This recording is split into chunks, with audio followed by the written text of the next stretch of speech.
mas isso faz a gente perder um pouco, né, de tempo. Então vamos seguir daí, porque eu acredito que se a gente precisar relembrar algumas coisas, a gente vai falando já durante a aula, tá? Romanos 10, versículo 14 diz assim: Como, pois, invocarão em quem não creram? E como crerão naquele de quem não ouviram falar? E como ouvirão se não houver quem pregue?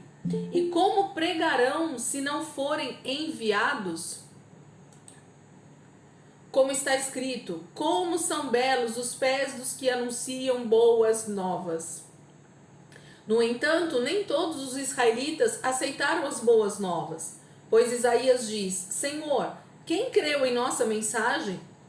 Consequentemente, a fé vem por se ouvir a mensagem, e a mensagem é ouvida mediante a palavra de Cristo. Mas eu pergunto, eles não a ouviram? Claro que sim. A sua voz ressoou por toda a terra, e as suas palavras até os confins do mundo. Novamente pergunto, será que Israel não entendeu? Em primeiro lugar, Moisés disse: Farei que tenham ciúmes de quem não é meu povo. Eu os provocarei a ira por meio de um povo sem entendimento. E Isaías diz ousadamente: Fui achado por aqueles que não me procuravam, revelei-me àqueles que não perguntavam por mim. Mas, a respeito de Israel, ele diz: O tempo todo estendi as mãos a um povo desobediente e rebelde. Então esse é o finalzinho do capítulo 10. A gente falou um pouco semana passada sobre esse início, né, do capítulo 10 até aqui. E aí o apóstolo Paulo, ele cita, gente, justamente um trecho, né, da passagem, ou uma passagem que o próprio profeta Isaías também cita lá no livro de Isaías. E se a gente perceber, ele está falando quase que de forma bem enfática para o próprio povo de Israel aqui, né, para os israelitas mesmo. Paulo, na carta aos Romanos, ele tem uma ênfase muito forte aos judeus, né, a falar com os judeus que estão convertidos, mas também a mostrar aos gentios de que a promessa de Deus, de que a aliança que Deus tem com Israel não está perdida, não foi esquecida, né? Porque nós temos, infelizmente, uma teologia que começou, se não me engano, no século XIX, no século XX, alguma coisa assim, não me lembro o século exato, que fala sobre a teologia da substituição. Essa é a palavra, estava tentando lembrar a palavra. A teologia da substituição. O que é a teologia da substituição? É a teologia de que a igreja hoje, ela é o Israel de Deus. E essa frase não é bíblica. Essa teologia não é bíblica.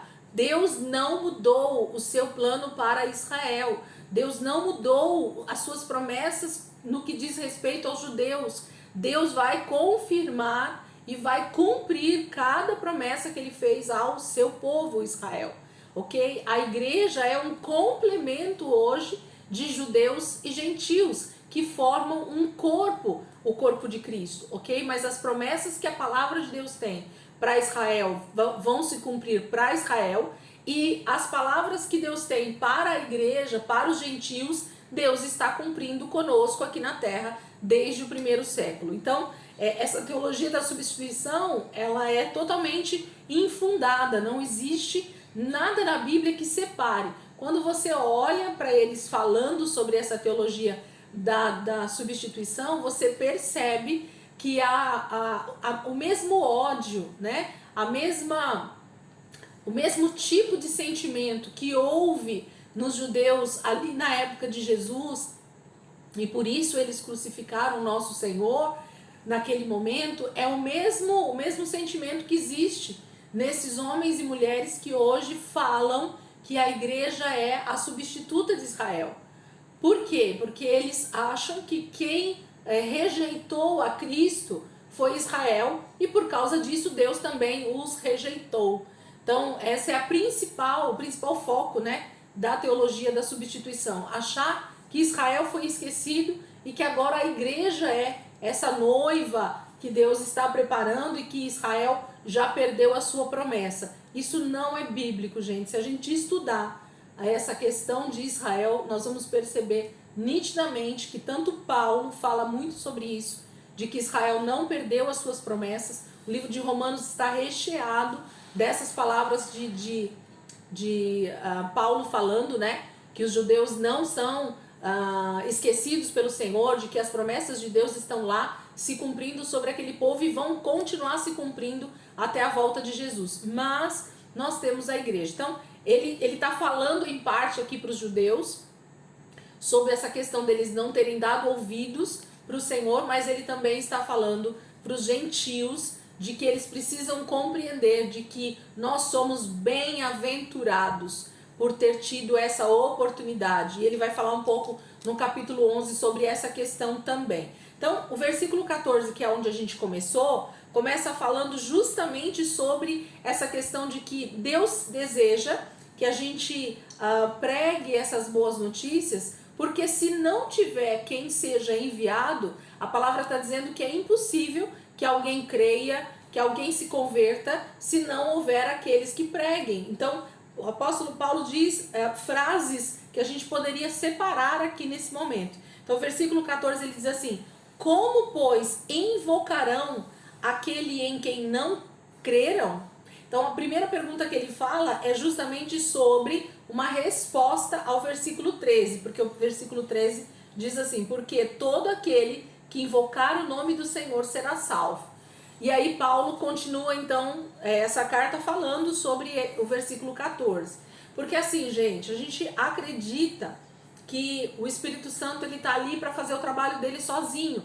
E isso não é verdade. Deus, desde o início da humanidade, ele disse que ele colocou o homem aqui nessa terra para cultivar, para guardar, para cuidar daquilo que Deus colocou nas suas mãos. E não é diferente com as boas novas do Evangelho. Deus tem nos chamado a essa parceria de salvação. Jesus fez todo o trabalho pesado, vamos dizer assim, né? Todo o trabalho difícil, que era morrer naquela cruz em nosso favor, mas agora existe o papel de cada um dos cristãos que vão sendo salvos, que é essa questão da pregação do Evangelho, da pregação das boas novas. Então Paulo está dizendo assim: se as pessoas invocarem o Senhor, elas vão ser salvas, mas precisa de alguém que fale para elas. E aí ele faz algumas perguntas que a gente precisa ficar atento aos detalhes das palavras aqui. Olha o que ele diz: como, pois, invocarão aquele em que não creram? Gente, se nós não conhecermos a Deus, se não houver quem pregue sobre esse Deus para nós, se não houver quem nos ensine sobre esse Jesus que morreu na cruz, as pessoas não vão poder invocar o nome do Senhor para ser salvos. É impossível que as pessoas creiam naquilo que elas não ouviram falar. Então Paulo está dizendo a respeito disso para nós aqui. Aí ele continua: e como crerão naquele de quem não ouviram falar? Se para invocar eu preciso crer, então como é que eu vou crer se eu não ouvi falar sobre Jesus? Como é que eu vou crer na palavra se eu não tenho ouvido falar sobre a palavra? Aí ele continua: e como ouvirão se não houver quem pregue? Gente, as pessoas estão ao nosso redor. Percebe que a gente tem uma multidão de pessoas todos os dias perto de nós. E se nós não formos essa voz profética, se nós não formos essa voz de Deus para essas pessoas, para falar sobre as boas novas para elas, elas não vão poder crer, elas não vão ouvir do Evangelho, elas não vão invocar o nome do Senhor para ser salvas. Então há uma necessidade imperativa, né, de que nós, os cristãos que já vamos sendo transformados, que temos a salvação em Cristo, a gente então possa fazer o nosso papel na pregação, porque Paulo está dizendo, vou voltar ao versículo 14 e ler ele inteiro, olha só: como, pois, eu queria que você grifasse aí o invocarão, só para você ir percebendo as perguntas que Paulo está fazendo. Como, pois, invocarão aquele em quem não creram? Se você quiser grifar o creram também, para você entender. Então as pessoas só vão invocar se elas creram em Jesus, porque esse é o que o versículo 13 está dizendo: todo aquele que invocar o nome do Senhor será salvo. Então, para eu invocar, eu preciso crer. E Paulo está dizendo: como, pois, invocarão aquele em quem não creram? E como crerão naquele de quem não ouviram falar? E como ouvirão se não houver quem pregue? Versículo 15. E como pregarão se não forem enviados? Como está escrito: como são belos os pés dos que anunciam as boas novas. Então aqui há uma sequência de perguntas que Paulo está fazendo para os irmãos ali em Roma, e principalmente para mim e para você, e ao longo desses 2000 anos de igreja, a gente vem justamente precisando fazer essa pergunta para as pessoas e para nós mesmos. Por quê? Porque Deus tem um chamado missional, né? Esse é um tema hoje que se fala muito, inclusive, sobre a igreja missionária, a igreja missional, o papel da igreja, né? Como missionários dentro desse contexto do mundo, né? Nós precisamos ser missionários ou missional de forma, como que eu posso dizer, de forma intencional. Hoje minha cabeça acho que está meio cansada, né, no sentido de pensamentos. As palavras estão difíceis de vir. Então a gente precisa ser intencional na nossa maneira de pregar o evangelho, na nossa maneira de falar de Jesus para as pessoas. Por quê? Porque Paulo está dizendo que se as pessoas não ouvirem falar de Jesus, se elas não ouvirem essas boas notícias do evangelho, se não tiver quem fale, quem pregue, elas não vão poder crer, elas não vão poder invocar e elas não serão salvas. Então percebem a preocupação que nós devemos ter, ou a maneira de pensar que a gente tem que ter, de que nós somos agentes diretos de Deus para a salvação das pessoas. Deus vai sim intervir através do Espírito Santo para convencer as pessoas do pecado, mas o papel da pregação não é do Espírito Santo. O papel da pregação é meu e seu, porque certa vez Jesus disse que se ninguém quiser pregar, as pedras vão clamar, né? Se não tiver quem fale, Deus vai levantar até as pedras. Essa expressão, as pedras, eu acredito que tem mais a ver com Deus levantando pessoas que não estão no contexto judaico ali daquele momento, que somos nós, os gentios, porque nós somos pedras vivas, a palavra fala. O entendimento sobre a palavra pedra é muito forte dentro da Bíblia. E então Jesus está dizendo: eu vou levantar pessoas ao redor do mundo que muitas vezes nem me conheciam, nem sabiam que eu existia, mas alguém vai falar do evangelho para elas, elas vão se converter, elas vão invocar o meu nome, vão ser salvas e elas vão sair por aí pregando esse evangelho e salvando muitas vidas. Então, eu só vou poder alcançar vidas para o Senhor se eu abrir a minha boca e pregar esse evangelho, pregar as boas notícias. Então, as pessoas têm preocupação com o que falar, e nós não precisamos ter a preocupação com o que falar. Se nós falarmos a Bíblia, se nós falarmos a palavra de Deus, Deus se encarrega do resto. A maneira com que o Espírito Santo opera poder através da palavra é maravilhoso. Nós não precisamos nos preocupar. O poder não vem de nós, o convencimento não vem de nós. O convencimento e o poder vem do Espírito Santo. E aí ele continua, versículo 16. No entanto, nem todos os israelitas aceitaram as boas novas, pois Isaías diz: Senhor, quem creu em nossa mensagem? Esse versículo 16, ele remete justamente ao que Paulo está falando no capítulo 14 e 15, porque ele está falando sobre essa questão de pregar. E aí ele volta justamente para o Antigo Testamento, ele volta para os judeus, né? Por isso que eu falei que ele está falando tanto com os gentios quanto principalmente com os judeus. Porque os judeus tiveram os profetas, tiveram os juízes, tiveram os anjos do Senhor durante a caminhada deles, e mesmo assim eles não se converteram, mesmo assim eles não creram. Os judeus tiveram o próprio Cristo, né, falando ali com eles, por isso que ele falou lá no finalzinho do capítulo 9 para nós: eis que põe em Sião uma pedra de tropeço, lembra? E uma rocha que faz cair, e aquele que nela confia jamais será envergonhado. Israel tropeçou na pedra, ok? Que é Cristo. Então eles não enxergaram o Messias diante deles falando o evangelho. Então Paulo está relembrando aqui para nós no versículo 16 que o profeta Isaías já havia perguntado isso para o Senhor. Senhor, lá no Isaías 53:1 tem esse versículo lá, né? Senhor, quem creu em nossa mensagem? Isaías está perguntando para Deus quem creria na mensagem que ele estava dizendo. Quem creu, né, na mensagem dos profetas. E Deus vai dizer que isso não importa. O importante é que seja pregado. O importante é que seja ministrado essa palavra para as pessoas. Aí ele continua no 17. Consequentemente, a fé vem por se ouvir a mensagem. E a mensagem é ouvida mediante a palavra de Cristo. Gente, eu gosto demais desse texto. Pensa num texto, aliás, no livro de Romanos ele tem assim uns insights, né? Paulo deixa umas pérolas tão preciosas para nós que se a gente entender esses textos com profundidade, a nossa vida cristã muda, a nossa percepção da palavra de Deus muda. E esse versículo 17 é um deles.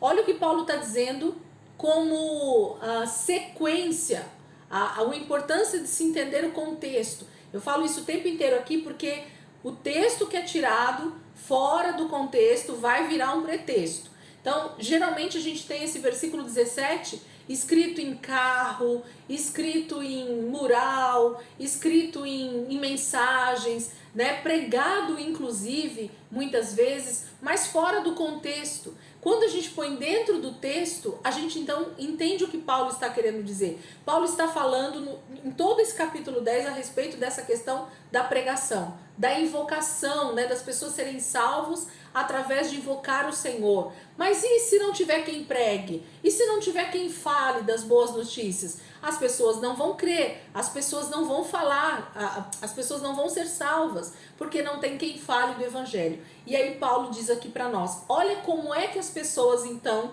elas são salvas, ou elas dão ouvidos à mensagem da pregação do evangelho. Consequentemente, a fé vem por se ouvir a mensagem. Como é que a fé, ela entra no nosso coração? Como é que a fé, ela é gerada dentro do nosso espírito? Isso aqui é versículo para virar rema no nosso coração para que a gente entenda o que Deus está dizendo. Presta atenção. Consequentemente, a fé vem por se ouvir a mensagem. Então, como é que a fé vem para a nossa vida? Ouvindo a mensagem, ouvindo a palavra de Deus, ouvindo o que Deus diz. Não é ouvindo o que a Elisângela diz, não é ouvindo o que o pregador está pregando, não. A fé vem por ouvir a mensagem. Qual mensagem? A mensagem da palavra de Deus. Quando a gente lê a Bíblia, quando a gente prega a palavra de Deus, o versículo bíblico, quando a gente fala aquilo que Deus falou, a gente está automaticamente liberando uma palavra de Deus para aquela pessoa que está ouvindo, e através dela estar ouvindo aquela mensagem, a fé é gerada no coração daquela pessoa, no espírito dela. E então o que acontece? E a mensagem é ouvida mediante a palavra de Cristo. Então a gente só dá ouvidos, gente, para a palavra de Deus quando a fé é gerada. E como é que a fé é gerada? Ouvindo a mensagem. E quando a gente ouve a mensagem, então, a gente dá ouvidos. Sabe, eu vou tentar exemplificar aqui para a gente entender. Uma pessoa, ela está cometendo um erro, né, na sua vida. Ela está fazendo bobagem na sua vida. E aí você vai ali e dá um conselho para aquela pessoa baseado no seu entendimento, baseado na sua experiência de vida, inclusive, né? Olha, meu irmão, ou a pessoa, meu amigo, meu parente, quem quer que seja, eu vou te dar um conselho diante disso que você está vivendo. E aí aquela pessoa, ela passa a te ouvir naquele momento, e depois que ela te ouve, ela põe em prática aquilo que você deu de conselho para ela. E quando ela põe em prática aquilo que você deu de conselho para ela, a vida dela muda. Então, o que esse versículo está dizendo? Exatamente isso. Quando nós ou estamos em pecado, quando nós estamos longe de Deus e nós ouvimos o conselho da palavra, quando nós ouvimos Deus falando conosco, isso automaticamente gera fé em nós, e a fé, ela é automaticamente convertida em atitudes que vão promover a nossa salvação. Então vamos voltar para o versículo, olha o que ele diz. Consequentemente, a fé vem por se ouvir a mensagem. Então como é que a fé vem para o meu espírito? Ouvindo a mensagem. Qual mensagem? A mensagem de Deus, a palavra. A fé só consegue ser gerada no nosso espírito quando nós ouvimos a palavra, quando nós lemos a palavra, quando eu declaro a Bíblia com a minha boca. É aí que a fé é gerada, ok? E a mensagem, então, o que a palavra está dizendo é ouvida mediante a palavra de Cristo. Por que eu dou ouvidos à palavra? É a história do conselho que eu tô falando. A pessoa que te ouviu dar um conselho para ela não te ouviu. O dar ouvidos aqui tem a ver com a pessoa que ouve aquilo que você fala do conselho e ela põe em prática. É isso que esse versículo está falando. Alguém está com alguma versão diferente da minha e quer ler esse versículo? Tem algumas versões que são muito bacanas a respeito disso. E que vale a pena a gente ver para vocês talvez entenderem melhor o que esse versículo está dizendo. 10:17.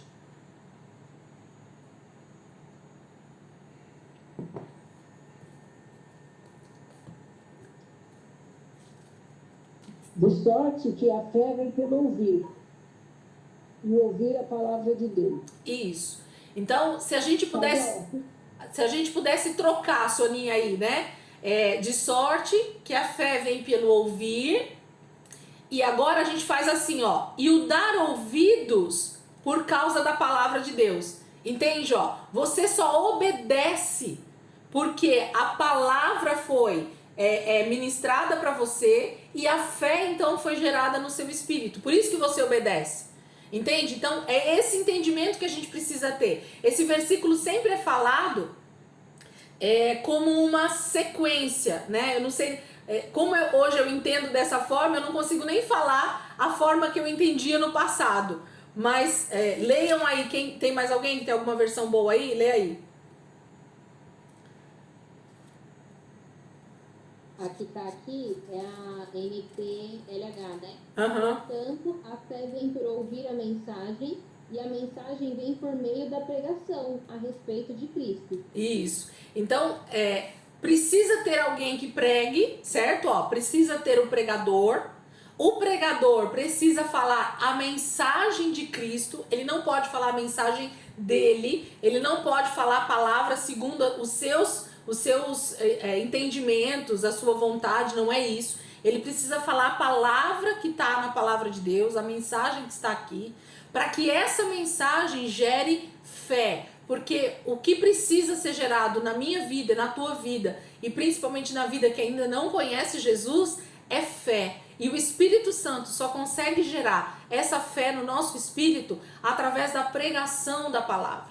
Então, uma pessoa ela só consegue dar ouvidos a Deus, ela só consegue responder ao chamado de Deus para a salvação através da pregação da palavra. O Espírito Santo, geralmente, eu vou falar assim para a gente não generalizar, mas 99% das vezes que uma pessoa se converte, ela se converte porque ela está ouvindo a palavra de Deus.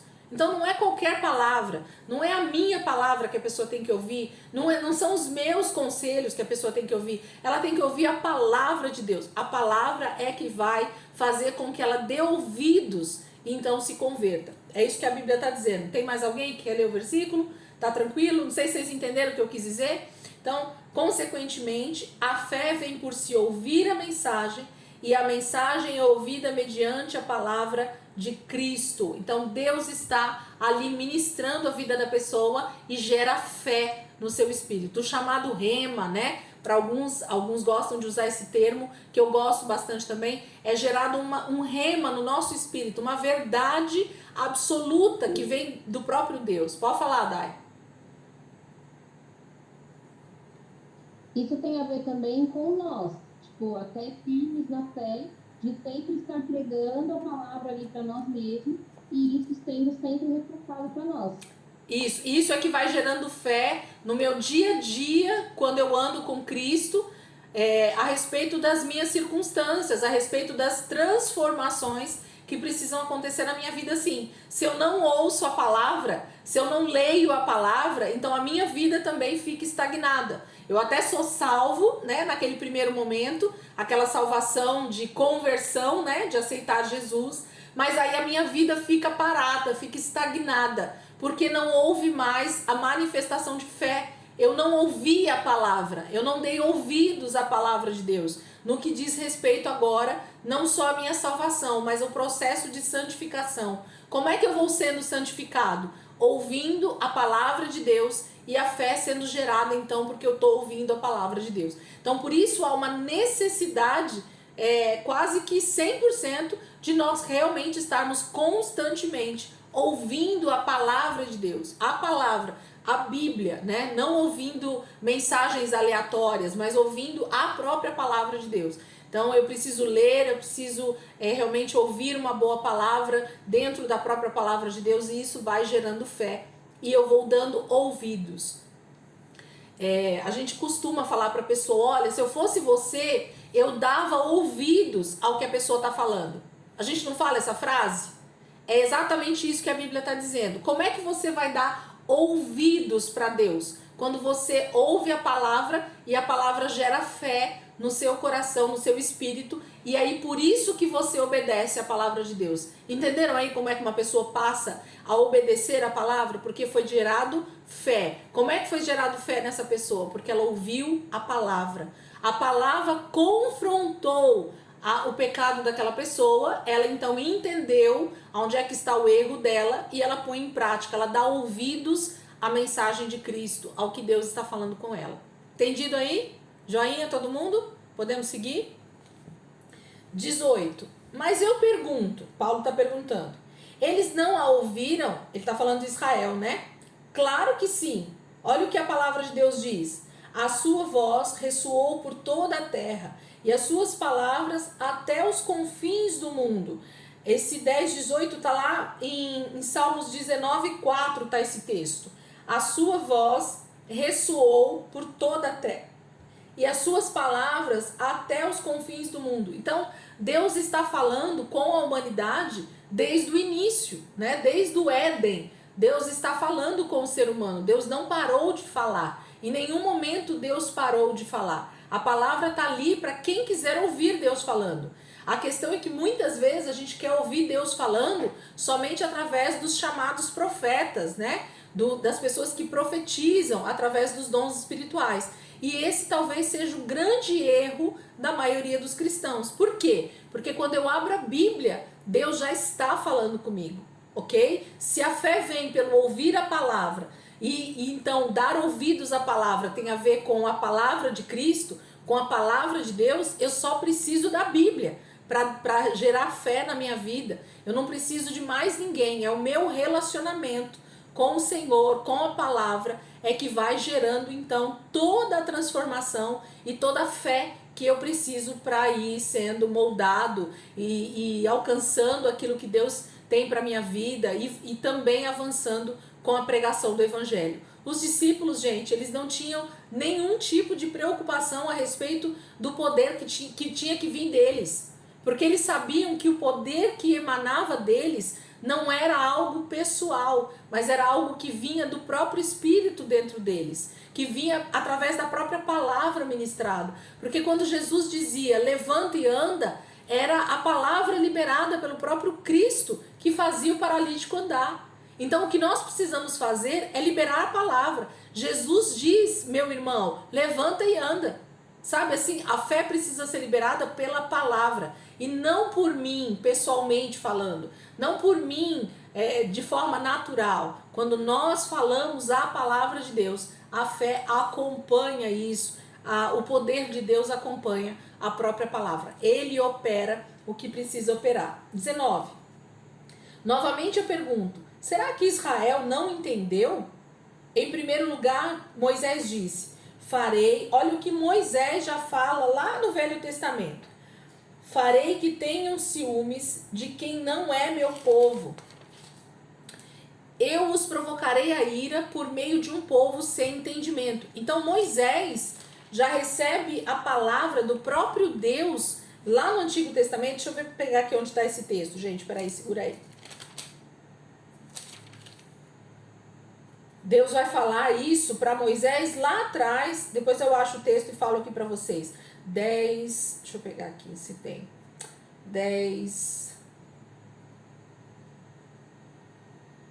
19. Deuteronômio 32, 21. Deus fala isso com Moisés. Eu farei que tenham ciúmes de quem não é meu povo, e eu os provocarei a ira por meio de um povo sem entendimento. Então, Deus já estava falando, através de Moisés, com o povo de Israel, a respeito da sua própria rebeldia, já ali no início de tudo, né? No início ali dessa caminhada do povo de Israel com o Senhor, eles eram tão obstinados em pecar que Deus já profetiza de que Israel então seria totalmente deixado de lado por um tempo, vamos colocar assim. Deus iria chamar um povo que não era o povo de Israel, e aí está falando justamente dos gentios do nosso tempo, né, a partir do 1º século aí. E através desse povo, que não é o povo de Deus, Deus então vai gerar ciúmes em Israel pelo zelo que nós temos com o Senhor, pela obediência que eu e você temos com a palavra e com o próprio Deus, e como Deus então tem derramado as suas promessas também sobre nós. Israel vai ter ciúmes do povo, dos gentios convertidos, e por isso eles vão se converter nos últimos dias. A palavra traz isso o tempo todo, e Deus já começa a falar isso desde Deuteronômio 32, 21. Deus já libera essa palavra profética a respeito de Israel, de que eles teriam ciúmes do povo que não era o povo de Israel, porque Deus iria chamar gentios de todas as nações ao arrependimento e à obediência que Israel não teve. E isso fala da igreja, principalmente dos gentios, ok? Então Deus já está liberando essa palavra através de Moisés. E aí depois vem Isaías, no versículo 20, Isaías também fala. E Isaías diz ousadamente, o próprio Deus falando através de Isaías: fui achado por aqueles que não me procuravam, e revelei-me àqueles que não perguntavam por mim. Então, para os gentios, Deus tem se revelado, Deus tem se manifestado, e nós gentios nem procurávamos a Deus. Nós estávamos perdidos no nosso pecado, na nossa maldade, nos nossos delitos, né? Estávamos mortos espiritualmente, mas Deus decidiu, por causa da promessa feita a Abraão, que todas as nações da terra seriam benditas. Deus decide então nos alcançar com essa pregação do Evangelho. Decide nos alcançar através dos discípulos da primeira geração, através do 1º século com os mártires, né? Então a igreja vai avançando, Jerusalém, Judéia, Samaria e até os confins da terra. Jesus manda fazer o ide, né? E isso acontece. Então essa palavra se cumpre de Isaías dentro disso até os dias de hoje. Fui achado por aqueles que não me procuravam. Você estava procurando o Senhor quando o Senhor te achou? Eu não estava. Eu estava procurando um preenchimento para minha vida que eu não sabia nem o que era, e Deus me alcançou. Então, praticamente todos nós procurávamos por algo, tínhamos um vazio dentro de nós que nós não sabíamos o que era, e era a falta justamente desse Deus que precisa cuidar de nós, né? Que tem esse cuidado conosco. Então o Senhor está dizendo: eu fui achado por aqueles que não me procuravam. Eu achei o Senhor sem estar procurando Ele, glória a Deus. E revelei-me àqueles que não perguntavam por mim. Nós nem perguntávamos quem era Deus. Israel, por sua vez, conhecia muito bem quem era Deus, mas nós não. Mas Deus decidiu se revelar para nós através da pregação do Evangelho, das boas notícias, né? E nós fomos alcançados. Então, Isaías já falava isso, através do próprio Espírito Santo impulsionando ele ali, né? Fui achado por aqueles que não me procuravam, e revelei-me àqueles que não perguntavam por mim. Isso está lá em Isaías 65, 1, esse texto. 21, mas a respeito de Israel ele diz, aí Isaías continua falando aí, né? O tempo todo estendi as mãos a um povo desobediente e rebelde. Abram lá comigo, Isaías 65, por favor, para a gente ler esse texto lá. Isaías 65. Só para a gente pegar ali o contexto e até ler alguns versículos a mais. Isaías 65.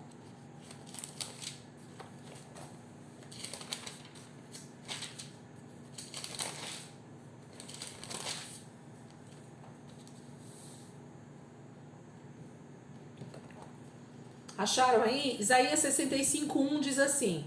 Esse texto de Isaías é inteirinho Deus falando, tá? O próprio Deus está falando, profetizando através do profeta Isaías. Não há nenhum versículo dentro do capítulo 65 que seja Isaías falando. Deus está profetizando através de Isaías a respeito de uma salvação, de um tempo em que Deus iria julgar Israel e ao mesmo tempo salvar todas as nações. Prestem atenção, eu vou ler o texto, praticamente todo vai falar sobre isso. Vamos lendo aqui, que eu acho que vale a pena a gente ver essa profecia aqui sobre esse tempo. Isaías 65:1 diz assim: fiz-me acessível aos que não perguntavam por mim. Fui achado pelos que não me procuravam. A uma nação que não clamava pelo meu nome, eu disse: eis-me aqui, eis-me aqui. O tempo todo estendi as mãos a um povo obstinado, que anda por um caminho que não é bom, seguindo as suas inclinações. Esse povo que sem cessar me provoca abertamente, Deus está falando de Israel, oferecendo sacrifícios em jardins e queimando incenso em altares de tijolos. Povo que vive nos túmulos e à noite se oculta nas covas, que come carne de porco e em suas panelas tem sopa de carne impura. Esse povo diz: afasta-te, não te aproximes de mim, pois eu sou santo. Essa gente é fumaça no meu nariz, é fogo que queima o tempo todo. Vejam, porém, escrito está diante de mim: não ficarei calado, mas lhe darei plena e total retribuição, tanto por seus pecados, como pelos pecados dos seus antepassados, diz o Senhor. Então, percebem que Deus está falando justamente sobre julgamento e ao mesmo tempo salvação. Esse texto, se vocês quiserem ler o capítulo todo depois, leiam, porque ele é maravilhoso, porque é o inteirinho o Senhor profetizando. Não tem Isaías falando nesse capítulo, só Deus está falando aqui. Então, é uma profecia inteira sobre julgamento e salvação. Maravilhoso. Então, Paulo está lembrando para nós a respeito desse texto, de que Isaías fala tanto sobre a salvação que chegaria aos gentios, e isso faria com que Israel tivesse ciúmes, e através desses ciúmes eles se voltariam ao Senhor, porque o propósito dos ciúmes, gente, aqui para essa passagem, é de que Israel se converta, tá? Não tem maldade de Deus nisso, não. O que Deus quer é que através desses ciúmes que nós gentios faremos em Israel, Israel então se volte para o Senhor. Eles desejem Deus novamente, eles desejem também obedecer a Deus, porque eles vão dizer assim: mas as promessas foram feitas para nós, e é verdade. As promessas foram feitas para Israel, mas esse povo está pegando a nossa bênção na nossa frente. Então Israel vai precisar sentir esses ciúmes, e eles vão se arrepender e eles vão se voltar para o Senhor. E é essa que tem que ser a nossa oração. Era essa a oração do apóstolo Paulo. Ele vai dizer em vários textos aqui dentro de Romanos que ele ora muito pelo seu povo. Ele ora muito por Israel, para que Israel se converta, para que Israel enxergue o pecado em que eles estão, a rejeição que eles têm dado ao Senhor. Capítulo 11. Vamos entrar aqui no capítulo 11, eu vou ler os primeiros versículos aqui para a gente já começar a falar. Romanos 11. Pergunto, pois, acaso Deus rejeitou o seu povo? De maneira nenhuma. Eu mesmo sou israelita, descendente de Abraão, da tribo de Benjamim. Deus não rejeitou o seu povo, o qual de antemão conheceu. Ou vocês não sabem como Elias clamou a Deus contra Israel, conforme diz as Escrituras? Senhor, mataram os teus profetas e derrubaram os teus altares. Sou o único que sobrou e agora estão procurando matar-me. E qual foi a resposta divina? Reservei para mim 7.000 homens que não dobraram os joelhos diante de Baal. Assim, hoje também há um remanescente, escolhido pela graça. E se é pela graça, já não é mais pelas obras. Se fosse, a graça já não seria graça. Que dizer então? Israel não conseguiu aquilo que tanto buscava, mas os eleitos o obtiveram. Os demais foram endurecidos, como está escrito. Deus lhes deu um espírito de atordoamento, olhos para não ver e ouvidos para não ouvir, até o dia de hoje. E Davi diz que a mesa deles se transforme em laço e armadilha, pedra de tropeço e retribuição para eles. Escureçam-se os seus olhos para que não consigam ver, e suas costas fiquem encurvadas para sempre. Eu vou ler o restante do texto para a gente pegar o contexto, que é bem simples aqui o que Paulo está dizendo. Versículo 11. Novamente eu pergunto, acaso tropeçaram para que ficassem caídos? De maneira nenhuma. Ao contrário, por causa da transgressão deles, veio salvação para os gentios, para provocar ciúmes em Israel. Mas, se a transgressão deles significa riqueza para o mundo, e o seu fracasso riqueza para os gentios, quanto mais significará a sua plenitude. Estou falando a vocês, gentios, visto que sou apóstolo para os gentios.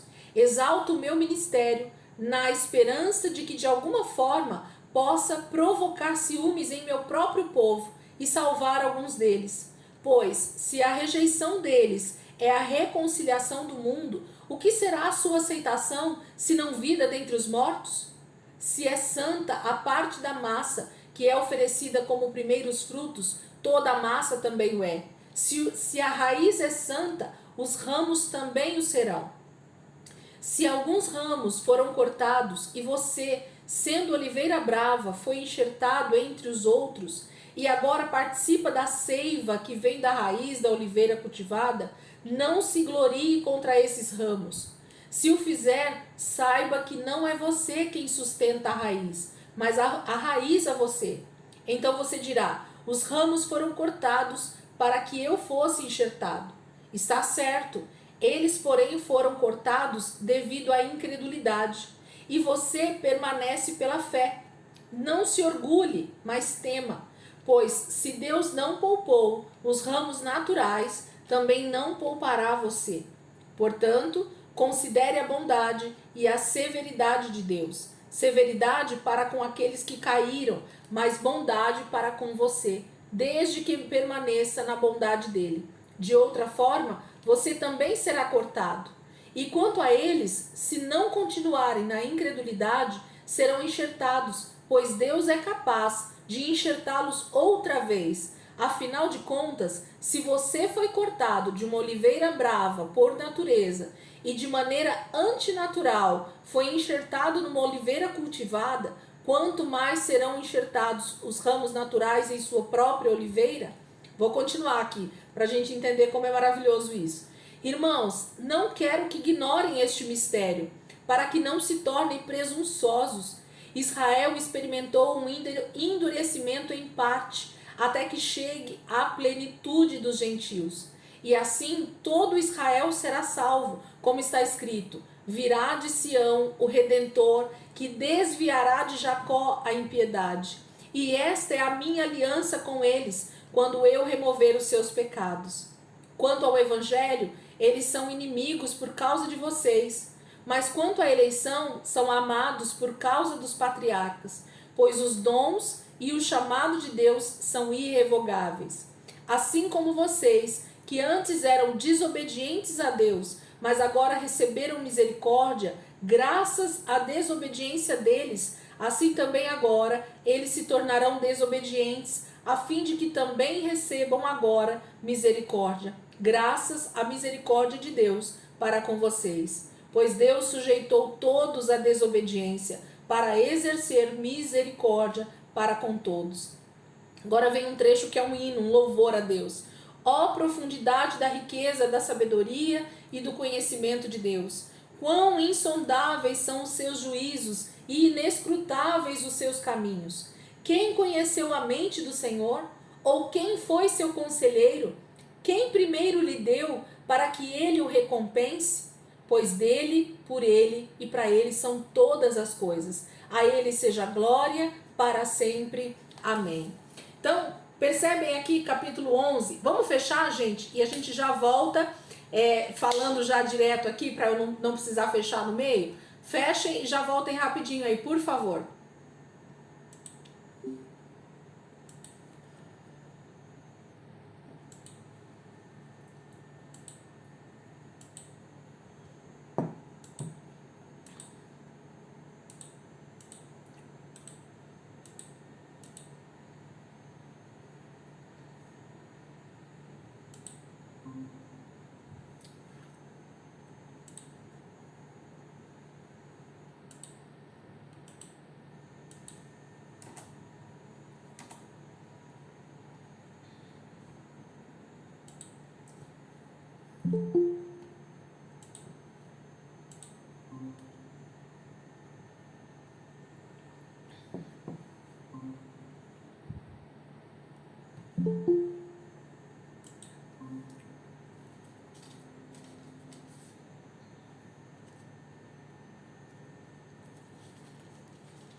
Cadê a turma?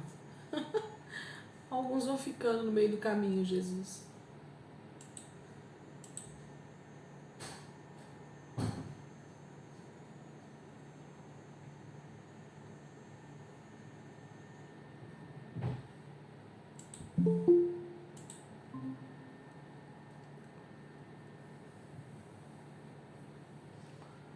Vamos lá, galera. Então, capítulo 11, Paulo está então falando para nós a respeito desse entendimento que nós devemos ter. Paulo está falando para nós no capítulo 11 sobre o entendimento que tanto os judeus precisam ter sobre os gentios, que era uma promessa de Deus a salvação para todas as nações da terra através de Abraão, mas também nós gentios precisamos entender que Israel não foi esquecido, não foi rejeitado, não foi deixado de lado. As promessas que foram dadas para Israel permanecem. Israel é Israel de Deus. Nós, como igreja, não somos o Israel de Deus. Essa teologia está contrária ao que o próprio apóstolo Paulo está falando aqui para nós. Então, quando vocês ouvirem esse tipo de frase, né, a igreja é o Israel de Deus, não deixem que esse entendimento volte para a mente de vocês. Mas pensem junto comigo assim, fala, Senhor, eu entendo que a tua palavra nos mostra que não, Israel continua sendo Israel e as promessas do Senhor para aquele povo continuam de pé até a volta do Senhor Jesus. Deus vai cumprir essa promessa fantástica de salvação, como ele mesmo está dizendo aqui. Ok? Vamos pegar aqui o versículo, os primeiros versículos aqui. Deixa eu ver. O Cleo, acho que seu áudio está aberto, amada. Fecha para mim, por favor. Olha o que ele fala aqui no versículo 1. Vamos pegar os primeiros versículos aqui do 11 novamente. Pergunto, pois, acaso Deus rejeitou o seu povo? Então, o próprio apóstolo Paulo pergunta e ele mesmo dá a resposta com ênfase. Ele pergunta e ele mesmo responde para que a gente saiba qual é a resposta. Então, Paulo está dizendo assim, pergunto, pois, capítulo 11, versículo 1. Acaso Deus rejeitou o seu povo? Quem é o povo de Deus, gente? Israel, certo? Ele diz assim, de maneira nenhuma. Eu mesmo, aí ele dá a lista da identidade dele. Eu mesmo sou israelita, descendente de Abraão, da tribo de Benjamim, e Deus não rejeitou o seu povo, o qual de antemão conheceu. Gente, essa palavra conheceu, no Novo Testamento, no grego, ela tem um entendimento sobre relacionamento íntimo. Então, o que Paulo está dizendo aqui é como se eu dissesse assim, entre um marido e uma mulher, eles se conhecem intimamente, eles se conhecem de maneira através da relação sexual, eles são um casal, eles são casados, eles têm um relacionamento profundo, íntimo, Quando Deus fala a palavra conheceu, no Novo Testamento e também no Velho, ele está falando sobre esse tipo de intimidade, sobre esse tipo de relacionamento profundo, em que dois se tornam um, em que viram uma só carne. Então Paulo está dizendo que Deus, versículo 2, Deus não rejeitou o seu povo, o qual de antemão conheceu.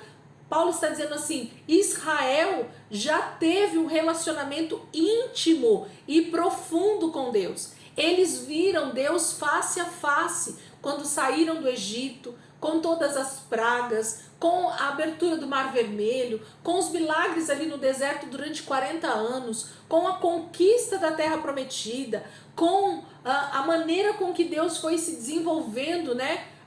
Como ele foi se mostrando ao longo da história para Israel, a quantidade de profetas que Deus foi levantando, e tudo que Deus fez, né, no Antigo Testamento. Eu poderia falar 1 milhão de coisas aqui para a gente pensar, mas Paulo está dizendo sobre isso. Gente, Deus não rejeitou o seu povo, Deus não rejeitou a sua noiva. A noiva de Cristo é Israel, ok? A noiva de Cristo é Israel, porque ele já conheceu, ele já desposou a sua noiva. Deus fez uma aliança com Israel desde o Monte Sinai, ok? Desde o Monte Horebe, através de Moisés, e muito antes até com o próprio Abraão, ok? Então essa aliança não foi quebrada por Deus. Deus não quebra aliança. Quem quebra alianças são os seres humanos. Seres humanos quebram alianças. Deus não quebra as suas alianças. Então Deus vai cumprir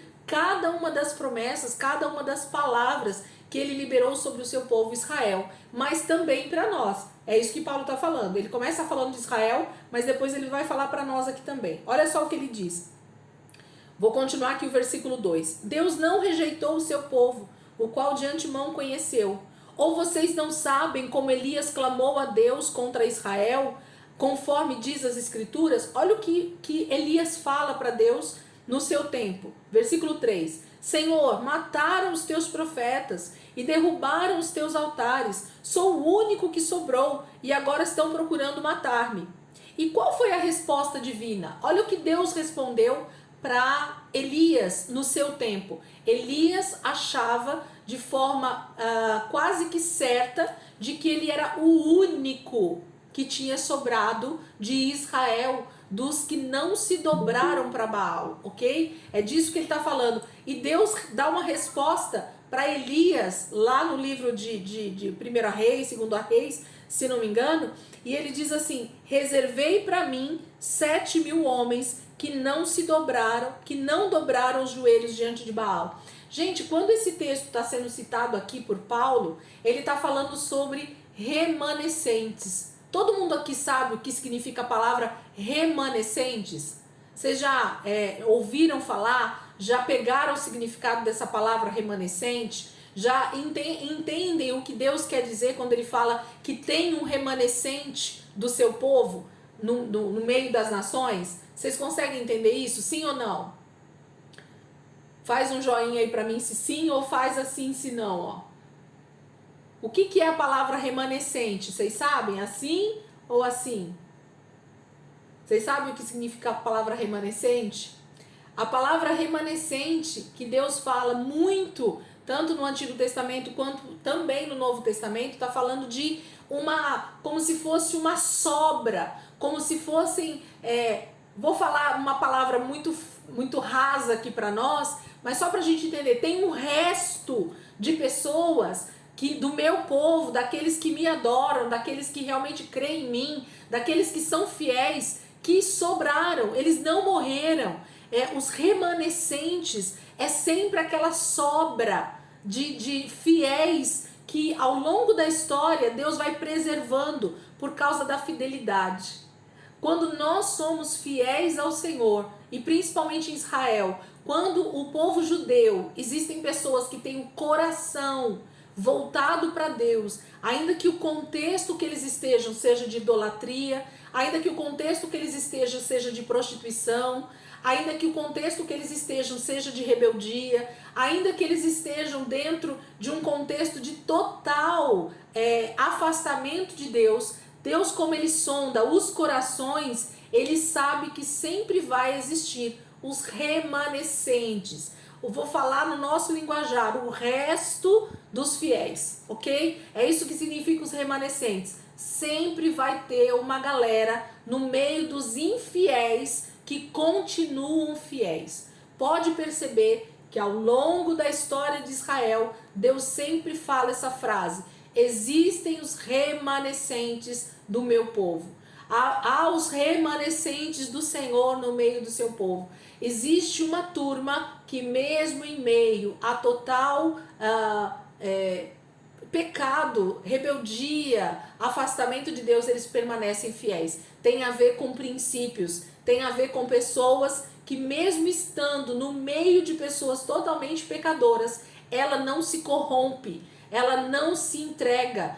Daniel foi um remanescente no seu tempo, Ezequiel foi um remanescente no seu tempo, Jeremias foi um remanescente no seu tempo, ok? Então a gente sabe que em vários momentos da história teve os remanescentes. Isso a gente está falando de um que é o que está aqui nos livros bíblicos, né? Mas quando você olha para dentro da palavra, você acha vários remanescentes do Senhor, ok? Então isso fala dessa turma que mesmo em meio ao pecado não se desviaram do Senhor, dos princípios, do amor a Deus. Então quando Elias confronta Deus dizendo que ele é o único que sobrou ali no seu tempo, Deus fala assim: Elias, você está totalmente enganado.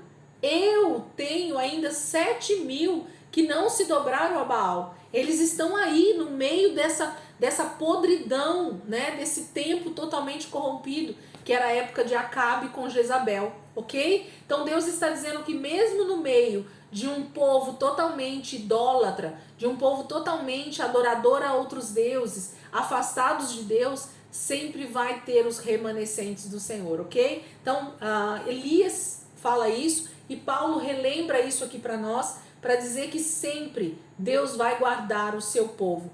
Ele está falando sobre judeus principalmente, que não se afastaram dos princípios de Deus, que continuam obedecendo a Torá, que continuam obedecendo a Deus, independente de não conhecerem Jesus, de não ainda se entregarem à salvação, mas eles continuam com o seu coração voltados totalmente para o Senhor. Eles não se dobraram a outros deuses. E Deus, por causa disso, dessa fidelidade, vai alcançá-los com salvação. Aí ele diz no versículo 5: assim, hoje também há um remanescente, escolhido pela graça. E se é pela graça, já não é mais pelas obras. Se fosse, a graça já não seria graça.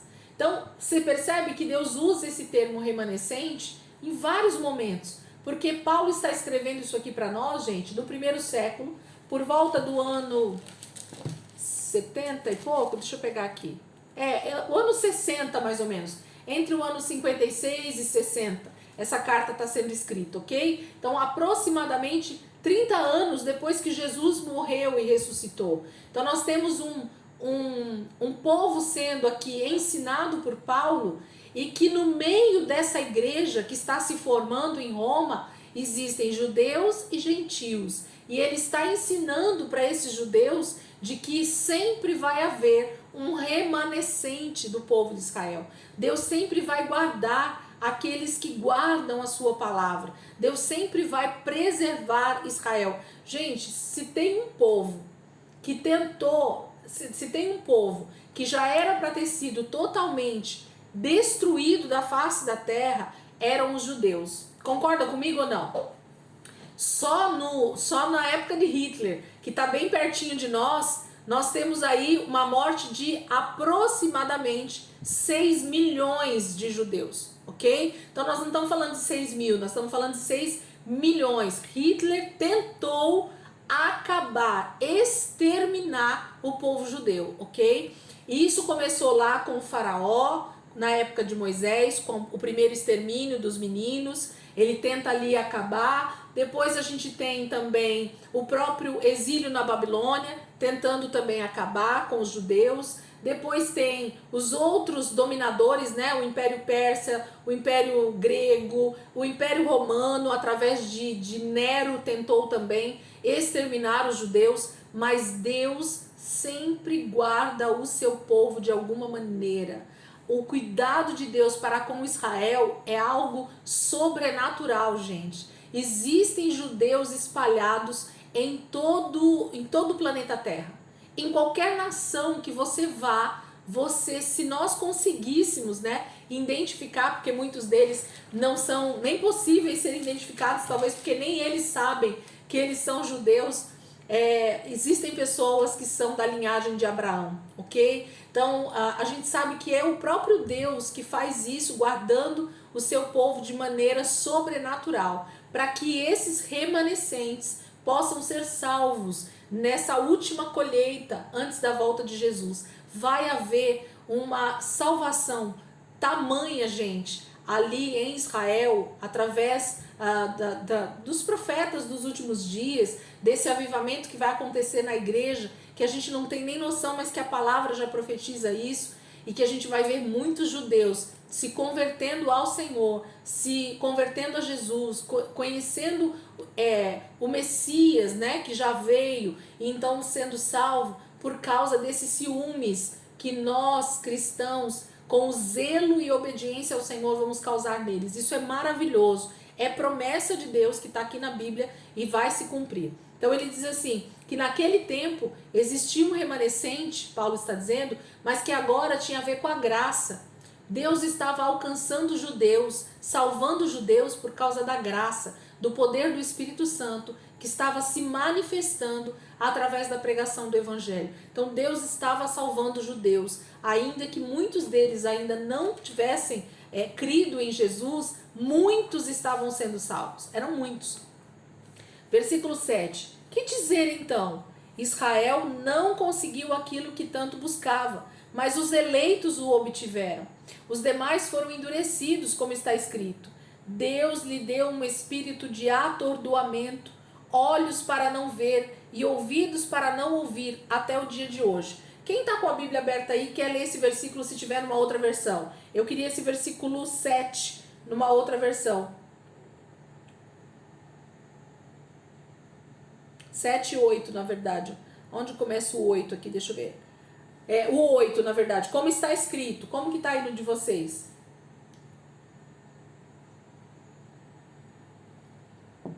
11:8.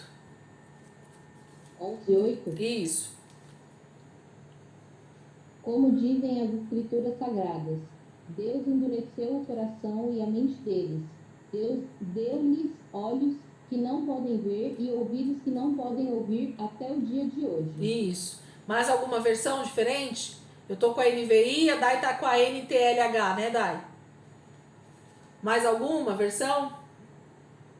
Não? Então, vocês estão vendo que Deus está dizendo que é Ele mesmo. Nós já lemos isso semana passada sobre os textos que eu falei para vocês, que é o próprio Deus quem fechou o entendimento, né? Cegou o entendimento de Israel para que eles não se convertessem. E até os dias de hoje a palavra de Deus diz que muitos ainda estão com esse espírito, com esses olhos, né, fechados, porque o próprio Deus ainda permite que eles estejam com esses olhos fechados até o dia oportuno da salvação, ok? Então Deus tem um propósito em fechar os olhos, os ouvidos do povo de Israel até o tempo certo. É como se eu dissesse assim, Deus está guardando eles de alguma maneira para o momento exato da salvação, para o momento exato deles se converterem ao Senhor. Então, o propósito de Deus nós não entendemos talvez com profundidade, mas nós sabemos que a palavra de Deus está dizendo que Israel está ainda endurecido pelo próprio Deus para ser salvos no momento certo. Deus, no momento oportuno, vai fazer com que esse povo reconheça Jesus como Senhor e Salvador das suas vidas também.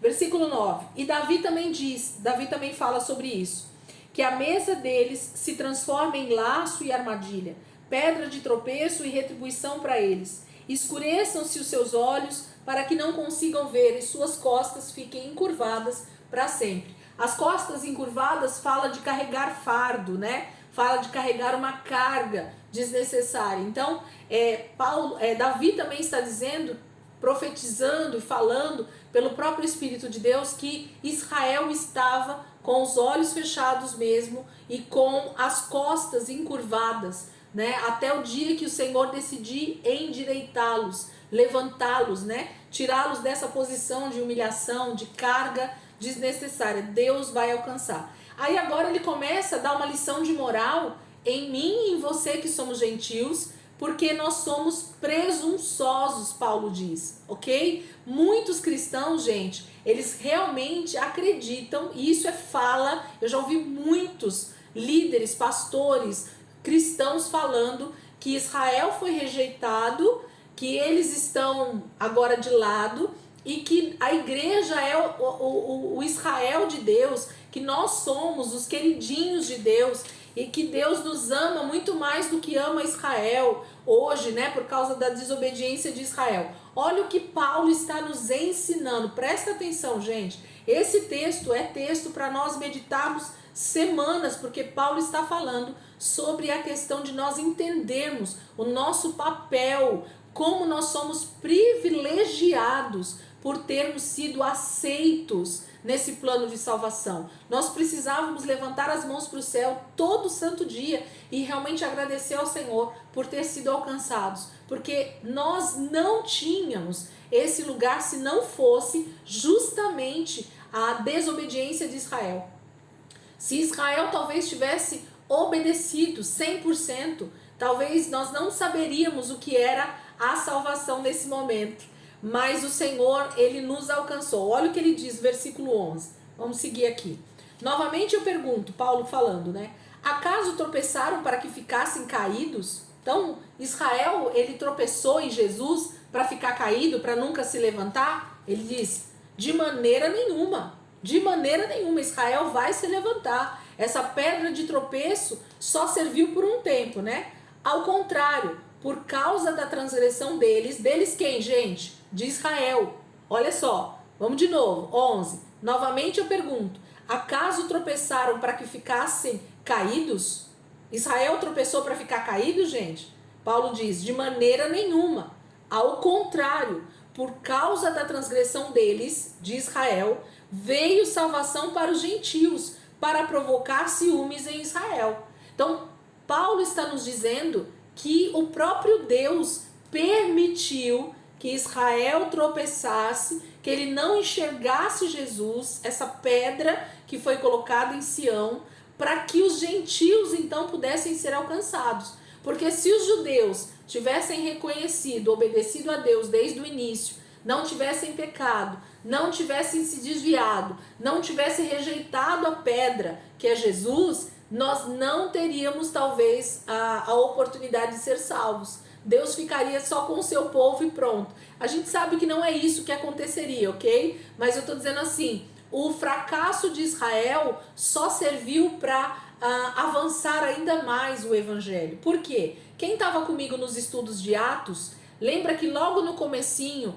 quando Estevão é apedrejado, se vocês voltarem lá no texto, depois deem uma lida se vocês quiserem. Quando Estevão é apedrejado, o primeiro martírio acontece, ele é morto ali por causa do testemunho de Jesus, né? Por falar de Jesus, Estevão é morto. Há uma perseguição em massa dos judeus ali, né? Eles começam a perseguir a igreja de Cristo, os discípulos, e aí há uma grande fuga em massa. Eram muitos já convertidos naquele momento. A primeira pregação de Pedro, se não me engano, foram 3.000 almas, né? Depois a outra pregação de Pedro, outro mais tanto, que eu não me lembro agora se foram 3.000 ou mais 5.000 convertidos. Então, assim, já existia um número considerável de convertidos em Jerusalém, ok? Então, a igreja nasceu ali em Jerusalém, na sua maior parte com judeus, inclusive, convertidos, mas também muitos gentios. E aí começa então essa fuga para não ser morto. Eles não queriam ser mortos como Estevão foi, ok? Porque eles estavam falando de Jesus e tanto o Império Romano, mas principalmente os fariseus, os saduceus, né? Estavam perseguindo e querendo matar os primeiros cristãos. E por causa disso, eles são obrigados a fugir. Gente, essa fuga, essa maneira que Deus fez para que eles saíssem ali de Jerusalém, é o motivo do evangelho ter chegado para mim e para você. Se esses judeus convertidos não tivessem sido perseguidos em Jerusalém e tivessem fugido para outras regiões, talvez o evangelho teria demorado muito mais tempo para chegar nas nações, ou em muitas nações nem teria chegado. Entendem o propósito de Deus? Até no meio da tribulação, Deus usa isso para que eles saíssem dali de Jerusalém e fossem então avançando em outras regiões fora de Jerusalém. Então por isso que o ID fala, né? Jerusalém, Judéia, Samaria e até os confins da terra. Então o que Deus queria era que justamente esses primeiros cristãos, esses primeiros convertidos ali de Jerusalém, eles saíssem, eles fossem para fora. Isso chama essa questão de eclésia, né? Igreja, isso é ser igreja, sair para fora. Então nós precisamos ser expulsos de dentro da nossa casa. Então essa maneira de se congregar hoje, dentro de 4 paredes, e de nós ficarmos ali insistentemente só dentro do nosso grupo, só dentro do nosso contexto igreja, está errado. A palavra eclésia, que significa igreja, é sair para fora. A igreja precisa, o corpo de Cristo precisa ser igreja fora das 4 paredes. As 4 paredes só deveriam servir para nós nos reunirmos, para termos comunhão uns com os outros, para sermos ensinados a respeito desse processo de santificação, mas o verdadeiro papel da igreja é fora da igreja, do contexto 4 paredes, ok? A igreja, eclésia, no grego, é sair para fora, estar fora, né? É ser expulso, vamos dizer assim, é estar sempre num contexto onde as pessoas que precisam ouvir a palavra ouçam então a pregação dessas boas notícias, ok? Era pra gente sair realmente anunciando essa boa notícia que é o evangelho, a morte, a ressurreição e a volta de Jesus. Esse é o papel do cristão, esse é o papel do ID, né? Nós precisamos sair da igreja. Então, nós só conseguimos ser alcançados porque Israel transgrediu, porque Israel perseguiu, porque os judeus perseguiram os primeiros cristãos. Então eles tiveram que sair fora, eles tiveram que avançar. É disso que Paulo está falando. Versículo 12. Mas se a transgressão deles significa riqueza para o mundo, e o seu fracasso riqueza para os gentios, quanto mais significará a sua plenitude. Gente, ele está falando assim, olha, se Israel pecando, transgredindo contra Deus, se rebelando, saindo da presença de Deus, não obedecendo o que Deus está querendo que eles façam, isso gerou salvação para todas as nações. Imagine quando Israel realmente se converter e Israel começar a fazer aquilo que eles realmente têm que fazer, que é dar testemunho sobre Jesus. A paixão que os judeus têm, gente, pelo Deus da Torá, pelo Deus do Velho Testamento, é tão impactante. Israel tem uma unção tão poderosa quando eles falam da palavra, quando eles falam do Velho Testamento. É impressionante como Deus realmente deu o seu DNA para esse povo, deu o seu DNA para essa nação. Não obstante, né, ou não de qualquer maneira, ou não é por acaso que o povo judeu fala o hebraico, que é a língua de Deus. Deus deu aquela língua para eles, ok? Era a língua, alguns teólogos, alguns estudiosos falam que o hebraico era a linguagem que Deus falava no Éden com Adão e Eva, ok? Então, a língua hebraica é a língua de Deus, Deus fala hebraico, só para a gente entender, ok? Então, assim, Deus tem algo muito forte e muito particular com esse povo. Não é por nada, é porque eles descendem realmente dessa linhagem que Deus deseja alcançar toda a humanidade através dela, né? Os judeus vêm de Adão e Eva, assim como nós também, mas principalmente essa linhagem que descende de Noé e de Sem, que se torna então o povo hebreu, o povo judeu, ok? Isso é maravilhoso. Quando a gente olha a genealogia, eu fico apaixonada, amo ler genealogia hoje em dia, porque eu consigo ver de forma muito clara o processo de Deus em alcançar aquela nação e gerar essa nação de forma tão poderosa até chegar em Cristo, até chegar nesse primogênito de Deus mesmo, né? Isso é maravilhoso. Vamos lá, versículo 13. Estamos terminando aqui o texto.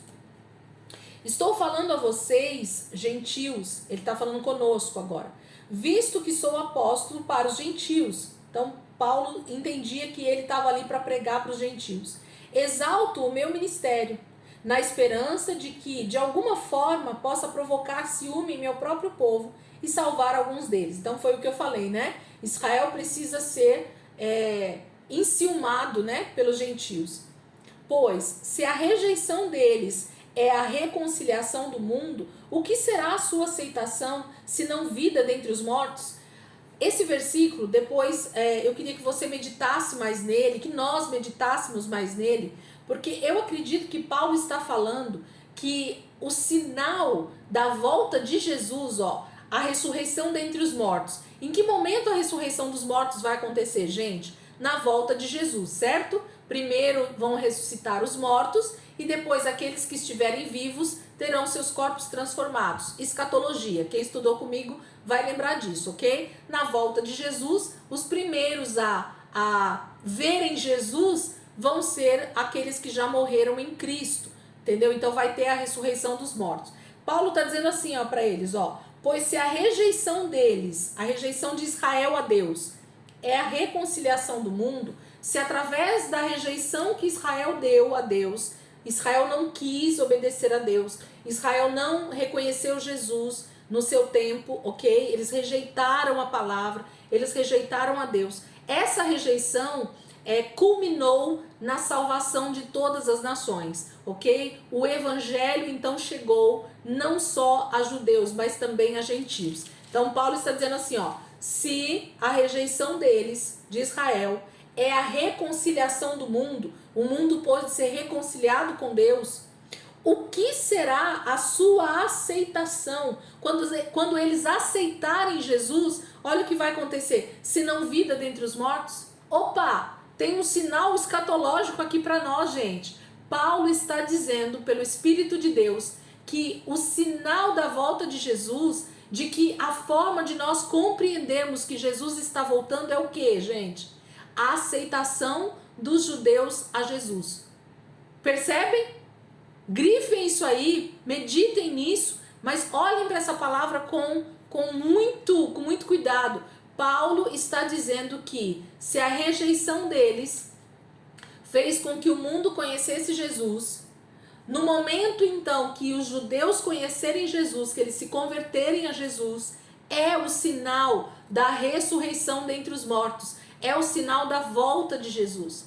Sinal da volta de Jesus é a aceitação dos judeus a Jesus. Então, quando a gente começar a ver uma salvação em massa de judeus, se prepare, Jesus está voltando nas nuvens, ok? Então, esse é o principal sinal que a palavra de Deus deixa para nós a respeito também da volta de Jesus. Além de ser a aparição do anticristo, ainda da grande tribulação, Jesus vai voltar principalmente quando os judeus se converterem em massa, quando eles tiverem aceitação a Jesus, quando eles ouvirem o evangelho, compreenderem e aceitarem Jesus então, Yeshua, né, como eles falam, como Jesus, salvador da vida deles. Versículo 16, ele completa isso falando aqui, se é santa a parte da massa que é oferecida como primeiros frutos, toda a massa também o é. Se a raiz é santa, os ramos também serão. Ele está falando no futuro. O que ele está falando, gente? Jesus é essa primícia da massa que ele está falando aqui, ok? Quando Jesus ressuscita dentre os mortos, a palavra fala que ele é a primícia dentre os mortos. Ele é a parte santa das primícias dadas pelo próprio Deus, ok? E também ele diz que se a raiz é santa, quem é a raiz, gente, dessa oliveira? Ou dessa oliveira mesmo que a palavra está falando aqui, é o próprio Cristo. Ele é a oliveira que Deus fala na palavra, ok? Os ramos da oliveira são os gentios, Os ramos que foram enxertados são falei errado. Os ramos originais dessa oliveira são judeus, ok? A própria palavra está falando isso aqui para nós. E os ramos enxertados são os gentios. Nós que não éramos para estar na oliveira, nessa árvore que é o próprio Cristo, ok? Então ele vai explicar isso aqui para nós. Versículo 17. Se alguns ramos foram cortados e você, sendo oliveira brava, foi enxertado entre os outros e agora participa da seiva que vem da raiz da oliveira cultivada, não se glorie contra esses ramos. Vamos entender, ó. Oliveira é Jesus e os ramos dessa oliveira é Israel, ok? É o povo judeu. Só que muitos rejeitaram a Deus e foram tirados, cortados dessa oliveira e foram jogados para ser queimados ou para ter morte eterna, vamos dizer assim, ok? Não aceitaram a palavra, não aceitaram Jesus como Senhor e Salvador, e se eles não aceitarem, eles serão julgados com morte eterna, eles vão para o inferno. Então eles vão precisar aceitar, como todos nós precisamos aceitar a Cristo. É isso que Paulo está falando. Então ele está dizendo assim, se alguns ramos foram cortados, se alguns judeus, têm sido cortados dessa oliveira, e Deus então tem enxertado, tem colocado você dentro dessa oliveira, pegado um ramo que não é original e tem colocado nessa árvore que é Jesus. Você agora está participando da seiva. O que é a seiva, gente? É aquela vitamina que vem da raiz para a planta, ok? Para a planta poder ficar bonita, para a planta ter flores bonitas, ter fruto, é a seiva, a vitamina que vem lá da terra, que vem através da raiz, do tronco da árvore e que leva então essa vitamina para os ramos, para as folhas, para os frutos. Então, nós fomos enxertados e nós não éramos dessa oliveira, mas agora a gente tem a seiva, a gente tem dado frutos, a gente tem vida em nós mesmos por causa da rejeição de Israel, desses ramos que foram cortados. Nós estamos junto com eles nessa árvore, tomando dessa mesma seiva. Então Paulo diz assim, não se glorie nisso, pelo contrário, olha só. Não se glorie, 18, não se glorie contra esses ramos. Não ache você que você é mais importante do que os judeus, porque isso não é verdade. Versículo 18 ainda. Não se glorie contra esses ramos. Se o fizer, saiba que não é você quem sustenta a raiz, mas a raiz é você. Quem que tem sustentado a nossa vida em Cristo, gente? Para que a gente não morra, para que a gente não tenha morte eterna. O próprio Espírito Santo, o próprio Senhor tem nos sustentado. Ele é a raiz que sustenta toda a árvore. Ele é a raiz que traz esse alimento espiritual para nós, para que a gente possa florescer e dar muitos frutos. 19. Então você dirá, os ramos foram cortados para que eu fosse enxertado. É isso que nós vamos falar? Paulo está dizendo. Nós gentios vamos falar, os judeus foram cortados, eles perderam as promessas e agora nós é que temos as promessas de Israel. É isso que a gente vai falar? Está certo. Eles, porém, foram cortados devido à incredulidade e você permanece pela fé. Então, Israel, eles têm uma promessa dada por Deus e essa promessa, a palavra vai falar que é irrevogável. Nós vamos ver lá embaixo, certo? Deus deu a promessa, fez a aliança e ponto final. Então, eles têm um a mais, um plus a mais do que nós. Eles têm a promessa. Lembra quando a gente começou a ler o capítulo, quer ver? O capítulo 9, depois se vocês quiserem, quando Paulo começa a falar que é deles os profetas, que é deles as promessas, que é deles os patriarcas. Gente, Israel tem uma promessa que não foi esquecida por Deus. Então Deus vai cumprir a sua palavra por causa da promessa. Mas nós, gentios, só estamos enxertados nessa oliveira por causa da fé. Então, se você negar a sua fé, se você não obedecer ao Senhor, a probabilidade de você ser lançado no inferno é muito maior do que os judeus, porque deles é a promessa. Nós é uma adoção por amor, né? Não tem a ver com a promessa. É disso que Paulo está falando. Muito cuidado, cristãos.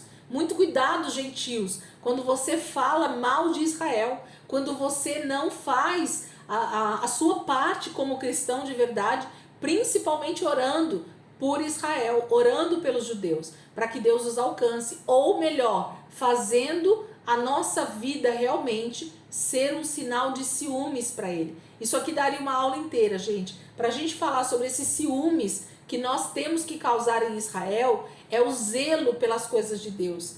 Se os cristãos levassem a sua vida, os gentios principalmente, a sua vida realmente debaixo de muita santidade, debaixo de obediência à palavra de Deus, nós já teríamos convertido muitos judeus e talvez Jesus já tivesse voltado, ok? Porque a igreja não tem se comprometido realmente a buscar esse zelo que a palavra de Deus diz, e Paulo vai dizer que muitos judeus não se convertem justamente porque nós não temos dado um bom testemunho como cristãos. Isso é muito triste, gente. Muito triste quando você ouve falar sobre isso, de que Israel acha as nossas atitudes como cristãos assim um descaso com Deus. Quando a gente tem atitudes totalmente pagãs dentro do cristianismo, Israel olha para nós e fala: eu não acredito que esse povo está simplesmente adorando outros deuses, achando que está adorando a Deus. Então assim, é muito perigoso tudo isso. Eu vou só terminar esse versículo aqui e a gente já finaliza. Versículo 19. Então você dirá: os ramos foram cortados para que eu fosse enxertado. Está certo, eles porém foram cortados devido à incredulidade, e você permanece pela fé. Não se orgulhe, mas tenha temor, pois se Deus não poupou os ramos naturais, também não poupará você. Então assim, nós precisamos realmente amar a Deus de maneira sobrenatural, porque para Israel Deus fez uma promessa. Para nós precisamos obedecer, porque senão nós vamos ser lançados no lago de fogo e enxofre. Deus não vai poupar mais a nós, gentios, do que ele vai poupar os judeus, ok? Se Deus não vai poupar muitos judeus, que é os seus filhos, né, de verdade que ele escolheu, que dirá nós, ok? Que somos co-herdeiros desse povo, certo? Então nós precisamos prestar muita atenção no nosso modo de pensar sobre Israel, no nosso modo de sermos cristãos, para que verdadeiramente nós não sejamos cortados e lançados no fogo, ok? Jesus conta essa parábola lá, né? Então a gente precisa estar prestando bastante atenção nisso. Amém, queridos? Semana que vem a gente continua aqui porque tem bastante coisa boa dentro desse texto, e aí a gente vai continuando aqui. Se vocês tiverem alguma dúvida depois, perguntem lá ou meditem um pouco melhor nesses textos, para vocês irem extraindo ainda mais sabedoria, mais entendimento daquilo que Paulo está falando para nós. É muito bacana. Paulo está nos mostrando como é ser verdadeiros cristãos e não acharmos, né, que nós somos melhores do que os judeus. Isso é uma teologia totalmente distorcida que tem sido pregada há alguns séculos já aí na igreja, de que agora... Isso vem, se não me engano, desde a época de um dos papas lá, não lembro se da própria época de Constantino, ou se um pouco antes disso já, os bispos e papas daquela época já falavam isso, né? Por isso vem a questão, gente, do antissemitismo, né? O antissemitismo só nasceu por causa dessa vanglória, dessa maneira de ver Israel como alguém desprezível, né?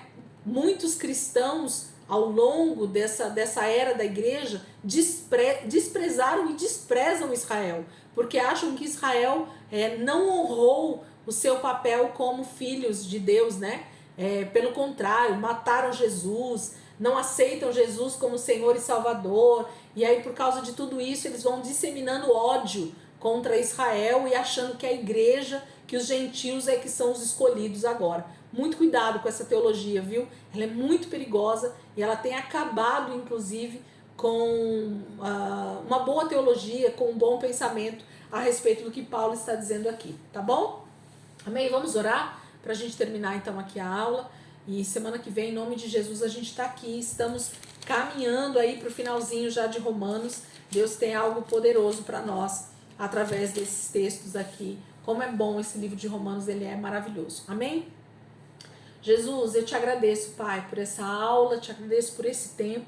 Quero te agradecer principalmente, Senhor, por essa palavra que o Senhor tem nos ensinado nessa noite, a respeito do temor e do cuidado que nós devemos ter com a tua palavra, com o entendimento que nós vamos dando a ela, com a interpretação do texto bíblico, Pai. Obrigada, Jesus, porque o Senhor tem nos levado a um nível de maior conhecimento, a um nível de maior entendimento, porque nós temos pedido ao Senhor que nos ensine, que o Espírito Santo seja o nosso maior professor, que o Espírito Santo seja o nosso maior ensinador todos os dias. Pai, nós queremos nos aprofundar na tua palavra, debaixo de uma teologia correta, debaixo de um pensamento, de uma interpretação, Senhor, que traz a luz para a nossa vida, não que muda o sentido da palavra, mas que verdadeiramente nos ensina o sentido dela.